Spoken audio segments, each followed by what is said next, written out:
In the following video, Maggie had an extended meeting with the ATF regarding the new pistol brace rule. Because of YouTube's firearm policies, there were several parts that we talked about and showed that had to do with the ATF pistol brace rule that are in violation of YouTube's policy. So this is the edited version. To see the complete unedited version, which is about 15 minutes longer, you can see that on Patreon. That link is below.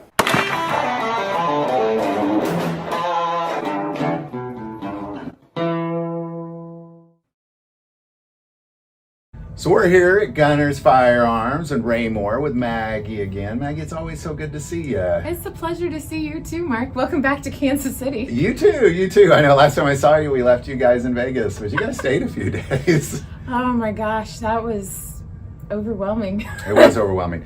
But, you know, talking to Laurel, we were so proud of what we did. Like, we rocked that show. We just really rocked that show. So good job. I think we did a great job. I think, unfortunately, that content's only on Patreon because of YouTube's new gun standards, but it's there. We did rock that show, and that's the important thing. Is we did our jobs very well, I believe. I want to go back to range day. I want to. Now that it's been weeks have passed, and I have started to forget about how miserable the weather was. Wish we would have shot more guns. I'm Me like, too. yeah, that could have been a lot more fun. Oh, but that weather was terrible. But still, it was awesome on a good day. That's right. And that was the cold. I'd never seen it that cold and windy before. That was the worst I'd ever seen it. In 5 years ago into that range day, that was the worst I'd ever seen it. So, you guys, it hailed that day. It did. It rained and hailed and wind and cold, like below freezing for sure. Yeah, that was just an experience. It was. The guns warmed us up. Little gunpowder always warms you up in the morning. No, I think that was the coffee. Or the coffee. Or the coffee and the gunpowder. That was definitely the coffee and the excitement and adrenaline from range day. That's right. So that was great. And I'm glad we did that. I'm so happy. I'm glad you guys got some quality content. You guys should check it out if you haven't already. Pretty please, because that was stellar. And we rocked that show. We really did. I as I went home, I thought, man, I don't think we've ever done such a good job of that, and had so much fun at the same time. So that's a good thing. It's good having you and your husband there. Hey, one of the interviews we did with the ATF, and I remember there was that time when you and Laurel were talking to the ATF guy, or the former ATF guy. Sorry, Earl, and I asked, you know, hey, can we talk about the pistol brace? And right away it was like, no, you know, we're going to leave this up to the legal teams. I don't work there anymore. Like, he didn't even want to touch it. Yeah, I don't blame him. Wouldn't touch it either. I don't think so either. Especially just, hey, what about this? But when you got back, you've spoken with the ATF about the pistol rule, because obviously being at a gun store, you had to learn about what it is. I don't know. Why don't you tell me? I think we had one sentence about this. So what is this about? Why don't you share what you learned here? So I got to take the ATF's Zoom class training module, and they went through their presentation on the pistol brace ruling, which is basically to say that all of these small pistol types, your Scorpion size, your Roni kits that the Glocks snap fit into. I wondered about those. And your AR and AK format pistols that have the braces on the back have now been redefined as they exist, that we have known them to exist in the state they are. They're now SBRs, short-barreled rifles. Anything that is a short-barreled rifle now falls under the NFA, National Firearms Act, and as NFA items, they do need to have a tax stamp attached to those serial numbers to have the configuration set up as you currently have known them to be. So anything that's got the brace on the back, those are SBRs now. Now, do you mind if I ask, so this Zoom meeting, was there an ATF official, like, was it like a Zoom, like, here, I'm giving you a presentation, or was it a recorded presentation? Nope, Pre-recorded, it was a live? Nobody's cameras were on. It's a PowerPoint presentation, a question and answer. All of our microphones were muted, and they were the only ones that got to talk. Did they have a question and answer session? Or? They did. You would type your questions, and they'd go through. They had 5 agents, or five, let's say 5 members of the ATF there to go through, filter through the questions while they were presenting, and pull the most relevant and the most frequently asked to get answers to those. So they went through that at the end. So what did all that look like? Like, what kind of questions were at? What kind of, like, what surprised? I don't know. I'll just let you talk. Cause oh my gosh. Okay. So they have amended and redefined the definition of rifle to fit these short-barreled rifles, and now rifle includes that arm brace on the back. Of a pistol. So yes. So basically any known brace, and they've got pictures of all these on there, anything that looks like the stock of a gun, a known stock of a gun, and if a pistol brace looks anything like that, it's a gun stock. And that includes I'll get pictures of this. Yeah, okay. So I'll put that. I'll throw this in the B-roll. So interesting. That includes. And this is straight from the ATF too. Okay. So that includes those little shockwave blades, yeah, or those little clip-on. They go on the back of them, the tail hooks, or those tiny little like shoulder stops, or whatever they were calling them at the time. Because even this little blade, I had one of those on a pistol. Yeah. And I was kind of like, well, how is this an arm brace? And somebody said, well, you press that blade up against your arm, and that's how it. And then it supports it that way. It supports it, and I think there's a strap too in there on that one. You're supposed to have a strap that goes all of them all the way around. Unfortunately, those were modified, and because there were enough video footage and photos of, hey, here's how you can use our arm brace, and they're like, well, that looks so much like a rifle. What's the difference? You couldn't tell the difference between basically an AR pistol and an SBR that required a tax stamp through all of this that they're looking at. So they're like, yeah, they're all SBRs now. Now, and we talked about this last night, is that because I understood it when I read their new rule, that the surface, it was really if it has a surface area at the end of that. And I question, well, does that, like, obviously even the buffer tube has a little bit of surface area, but that doesn't count, nor does the foam pad? No, it's a tiny little foam sleeve. Yeah, but that doesn't count. Nor does the buffer tube. No, because I thought, like, that buffer tube's got a blunt end, surface area. Well, that buffer tube has to be there. That is absolutely essential. You can't have the gun without it. You tell people they can't have that. You have to redefine all of them as rifles. Well, that's true. But that's how the firearm functions, by having that buffer tube on the back. So if you don't have that buffer tube on the back, unless you make it a piston driven, which some people have with their made AR pistols, piston driven, but you got to have the buffer tube. Pretty interesting how many people used to come in and probably will still come in, and they're like, I took the buffer tube off like they asked, and now it doesn't function. How many people have done, like, you've actually had people come in and say they took the buffer tube off like they asked, and now the gun won't function, like they fired it without the buffer tube? No, well, it won't really. Well, that's what I was wondering. It won't fire without the buffer tube, but yes. Well, I figured it might fire once, maybe, if you jam that. And this was happening also before the ATF made this decision and ruling, that people were like, well, I just want it to look like this, with the back end just flat, no brace, no stock, no nothing. Then it's a pistol, but you're taking off something that is essential to the function of the gun, and your gun no longer functions. And occasionally, more than once, we had someone remove the buffer tube and go, now my gun doesn't work. What gives? How do I do that? Well, you have to have the buffer tube on the back, but now you can't put any brace on the back. You can't put any stock on the back. It just has to be that smooth buffer tube, or you can put that little piece of foam on the back of there. Gotcha. So that is pretty much it. Now, if you don't mind me asking, what was what type of questions were people asked? So some of the questions were, how long do we have, obviously, to comply with this ruling? And the answer to that is that the ruling went into effect officially at 12:01 a.m.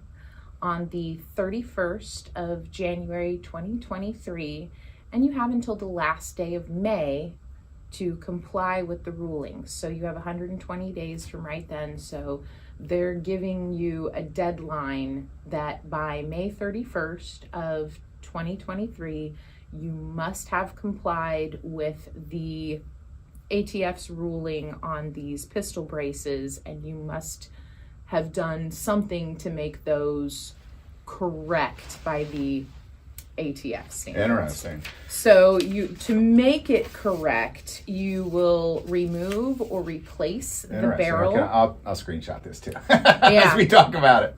Put it in there. So remove or replace the barrel with a barrel that is actually rifle length, 16 inches or longer.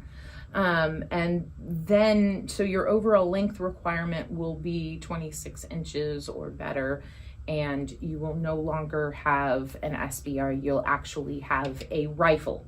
Mm-hmm. Congratulations! When you got a rifle, you can dress those things up any way you want. You can put you don't even have to be limited to the options that you can put on an actual AR rifle. So you can have any kind of stock on the back of that you want. You can have any sort of grip on the front of it that you want, because people were very limited about what sort of vertical grip. Suddenly you can have that. That's right. Well, what about a horizontal grip? Yeah. So like but now I get you actually have the ability to change that to a rifle and dress it up. If you don't mind me asking, and I don't know if this was addressed, because I thought about that, because the designation of the lower is a pistol or it's an other firearms. So if it says pistol, because I've had pistols that said pistol. Even though it says pistol, if I put a 16-inch barrel on it, the ATF says, okay, now that is officially a rifle. Yep, it's officially a rifle. But it says pistol, and it's designated and recorded as a pistol, but we can redesignate it as a rifle. Interesting. Mm-hmm. Or you can remove your brace. You can remove the brace, and you have to make it so it cannot be reattached to that. So remove it and then how do you do that? No, you don't have to destroy it. You just remove it. And those braces that go on the back, a lot of those required a buffer tube that had the holes in the bottom of them, rifle stocks. Yeah. So you had rifle buffer tubes, you had pistol buffer tubes, because if you put one of the stocks on a pistol buffer tube, it just fell right off the end. You had to have those detents in there where it would Interesting. So really, you kind of almost have to take off the buffer tube and then replace the buffer tube with a pistol buffer. Pistol buffer. Okay. So, interesting. Or a 16-inch barrel. And I like this. It says forfeit firearms to local ATF office.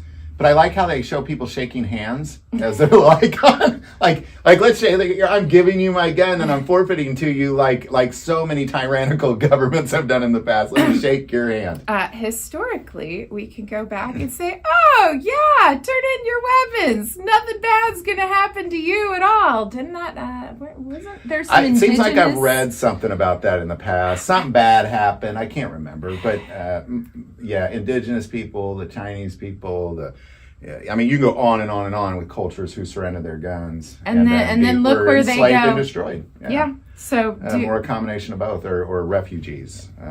It's a sad day when people surrender their freedom. It is a sad day.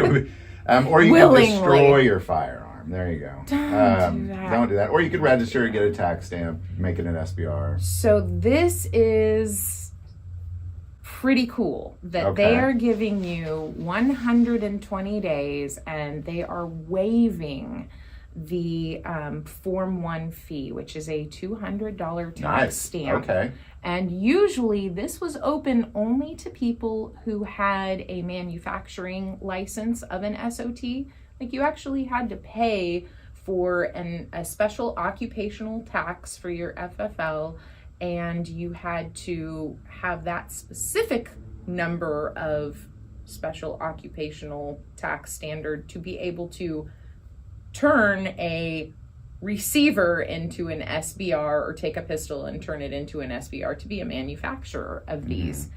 So everyone in the United States, they're like, well, we're not going to make everybody pay for an FFL. We're not going to make everybody pay to have this SOT, because right now you're up to like a minimum of $700 right there just to own those. You don't have to do this. They're like, people aren't going to be able to afford this, especially if they have more than one. You have to have a tax stamp for every single one of those that you own now. Every single one. Okay.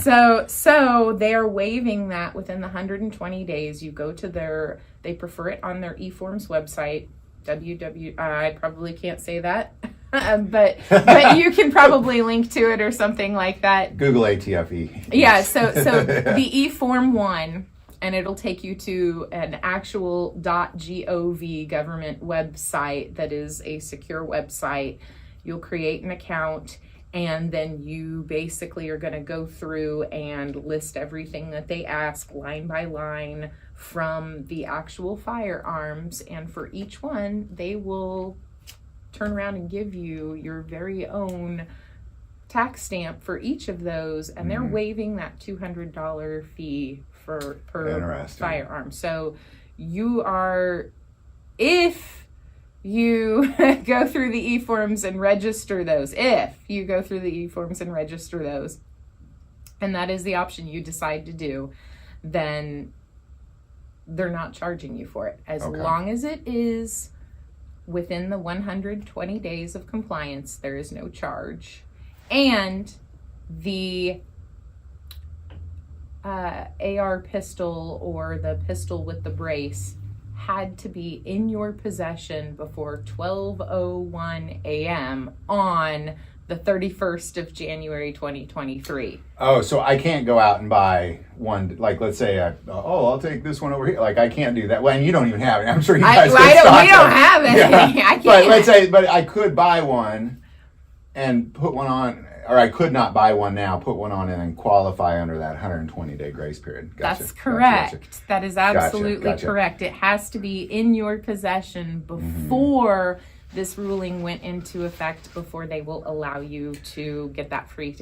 Anything else, as of, like 12:01 a.m. on the 31st of December, or 31st of January, pardon me, those were null and void. They are no longer pistols. They are SBRs, and they will be transferred on Form 4s or Form 3s after that. So once you register these, they're yours for life. These are babies that you're not really gonna be trading or selling as easily as all of these others, because what it is going to require to transfer that particular serial number, once it has been made, an SBR has the tax stamp under the NFA, then you have to comply with all of the NFA guidelines for that particular firearm, which means if you wanted to sell me one of those, we have to do a Form 4 for the transfer between you to me, and I'm going to get fingerprinted, I'm going to get my background check, I'm going to pay $200 to transfer that item from. Manufacturers have been doing this for decades. Before that, you're basically getting the privileges of a manufacturer. You can, if it is an item that doesn't have a serial number, that you have built yourself from an 80% or something, now you can get those stamped, get those registered. Kind of like a manufacturer. Exactly like the way Colt does it, the way Smith & Wesson does it, the way Sig, Kimber, you get a one-time free license to manufacture a firearm. Now, before we stop, was there any significant questions that came out? Did you happen to ask any questions, or? I was very interested in listening to the other questions that were coming in. One of them that I thought was interesting was that they kept reiterating that parts are not regulated. You can have all the parts you want. So if you strip all of these parts off of your pistol that have made it into an SBR and you take it back to the bare bones pistol format, but you still have all the parts, they don't regulate the parts. You can keep the parts. So it's not really a problem with having a pistol brace, it's a problem with having the pistol brace on the pistol. It's the problem with having the accessories on the item. And so then they're like, so the parts aren't regulated, but by the way, we can call this constructive possession if you have the parts and you have the item and they're in proximity, or if you as a dealer have sold someone a totally legal pistol currently, just pistol format, like the pistols, I can still do those on a standard background check. Just without this brace, right? Without the brace, without everything like that. But you're like, oh, and by the way, I'll take like one of those vertical, or I'll take a grip for that. I'll take some optics for that. I'll take a brace for that and everything too. Accessories, just parts. Now, you leave with the pistol and the parts, not put together, but all of it is within the same area on the same ticket or something. That could be constructive. The same proximity. Yeah, right. Constructive possession. So they're going to look at that as you intend to take something that is a pistol and turn it into an NFA item. And the law is always, police are fairly safe to make assumptions and ATF, on people's behavior. Because, for example, if somebody's driving with a big bag of drugs, for example, that's one thing. But if it's separated out into tiny little bags, now all of a sudden they can assume your intent is to sell it. Yeah. They don't even have to catch you selling it. They can just make that assumption. And then you have a big fat stack of cash in your pocket. Now, of course you're selling it. You don't even have to be caught selling it. No. So I can see how. So I get that. They're gonna call that constructive possession. Okay. If those parts are kept and stored in the same general vicinity, potentially. I mean, some of this is kind of weird to me. Tell us more. I love the weird stuff's good, and the ATF is weird. So this doesn't surprise me. Well, I mean, it is run by human beings, and I haven't met a human being that's not weird in some ways. Wonderful way, shape, or form. Oh, this is interesting. The no exemption. Yeah. Oh, yeah. That's a big deal. I was wondering about that too. There's actually no exemption for anyone with disabilities, and this does fall under some of my current customers, some of my former customers. And what the SIG brace was originally designed to do. Yes. So it was built for a friend, somebody at SIG had a friend who was disabled, is what I understand. So they created this thing for them. So that they could still use this really cool firearm as it was intended, but with a disability. Yeah, no. Sorry, you guys that are disabled, no more exemptions for you guys. You guys are just like the rest of us now. No exemptions for anyone with disabilities. You must submit a Form 1 if you have those and intend to keep them with the brace on the back. Okay. So you will be in possession of NFA items, but if you comply within the 120 days up until May 31st of this year, then you can at least get a free tax stamp for each of those serial numbers in your possession. Now, for the case of something like those snap-in Roni kits, they have braces that you can snap a handgun, a small Glock-type firearm into. And I've had one. Those are great. They're pretty nifty. They are darn nifty. I've sold quite a few of those. I know plenty of people that have those.Ey're fun to play with. But those are now SBRs. You will have to register that. But those kits fit multiple handguns. Interesting. So, and people are like, well, I have a 40, I have the one brace, but I have a 40 that fits it, I have a 9 that fits it, and I Maybe have a 10 millimeter that fits it. Maybe I have a 357 SIG that fits it, and I got a 45 that fits it. What do I do? Because each of those firearms that you're putting in there has a different serial number. So they're saying that you only register one firearm with that one brace. And then you just have the extra accessories that you can snap fit in there. But that one... So, if I understand this right, I would, if I had one of those, I would register like my Glock 9 with it. But I can take it out and put in other Glocks? From the way it was worded, that's exactly what it sounds like. That sounds like your best bet if you're going to get an SBR license. Like something that you could do a caliber exchange kit would be pretty cool. This is on their website. You can download all these forms from the .gov website, and you can read through all of these, including all of the pages of the final ruling. There's like 293 pages on it. 293 pages of the final ruling, I think. So, nice, light, legalese reading. Yeah. So you go to bed. Put you right to sleep every night for however many weeks it takes you to get through it. It takes me a couple months, actually. So this was their worksheet for factoring criteria for rifled barreled weapons with accessories.